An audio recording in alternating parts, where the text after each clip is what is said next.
Ուր այսպես մանուկ, լիփանան գմեկնիմ հրաչ, բադասխանեցի խեղդուկ ձայնով, այնպես, ինչպես հանցակործը պիտի խոսեր իր հանցանքը ընդունելու ժամանակ։ Լիփանան, հը, հարցուց հրաչը։ Վերջին հարցումի երանքի մեջ մեղադրանքը հստակ էր։ Ես վերջնականորեն կհեռանայի երկրեն, առանց տեղյակ պահելու իմ ամենամտերիմ ընկերը, եւ սա բնականաբար վրդովմունք պատճառեց ընկերոջս։ Երկուքս էլ լռություն բահած կսպասեինք, թե առաջ ով խոսք պիտի առնե։ Այդ քանի վայրկյանները սակայն ինձ տարիներու չափ երկար թվացին։ Վերջապես խոսք արավ հրաչը։ Ես պետք է երթամ, ուշանամ,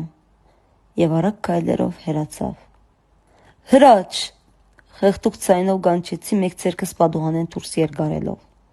սակայն չգրծա որևէ ուրիշ բառար դասանել։ Ուզում եմ պատծիս։ Ագամա վշտացուցեր էի հրաչը։ Գփափակեի ամենեն առաջ ընկերս տեղյակ պահել այսպիսի լուրջ քայլի մասին։ Սակայն իրադարձությունները այնքան արագորեն զիրար հաջորդեցին, որ նույնիսկ չգրծա քեթ կարճ ժամանակի համար այցելել հրաչին տունը, անոր հրաժեշտ տալու համար։ Ու տաքսին շարժեցավ։ Հեռացանք հրաբարակեն, անցանք քաղաքի թարցիկ թաղերեն եւ ահա երևեցավ մայրուղին, որ մեզ կդաներ մեկ այլ երկիր, մեկ այլ անորոշ աբակա։